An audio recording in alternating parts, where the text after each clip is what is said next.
মুসলমানদের জন্য আসসালামু আলাইকুম। অন্য ধর্মবর্ণ সকলের প্রতি আন্তরিক শুভেচ্ছা অভিনন্দন।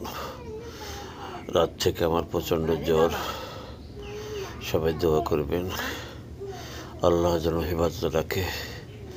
যতদিন বেঈমান মুনাফিক এজিদ লীগের কাছ থেকে আমাদের 16 বছরের পাওনা অতীতের পাওনা বুঝি না নিতে পারি, তাদের যতক্ষণ বাস না পাঠতে পারি, তাদের যতক্ষণ জুতা পিটা না করতে পারি, তাদের যতক্ষণ মঞ্চ থেকে পাঞ্জাবি টেনে হিচড়ে মুজিব করে নামাতে না পারি, যতক্ষণ চেয়ার দিয়ে আমরা না বাড়াতে পারি, ততক্ষণ যেন আল্লাহ হায়াতে বাঁচায় রাখে। সকলের কাছে এই দোয়া চাই, অন্য কিছু চাই না। শুধু এই দোয়া করবেন, এজিদ লীগ, মুনাফিক লীগ, বেঈমান লীগ, বড় যারা নেতা, একটারে যেন আমি দাঁত একটা ঘুষি মেরে ভাঙতে পারি, নাক ভাঙতে পারি।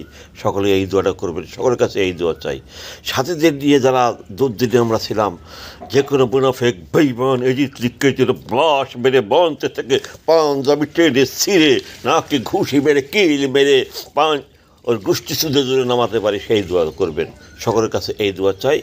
ওষুধ কেনার বর্তমানে টাকা নাই, আল্লাহ হেফাজতের মালিক।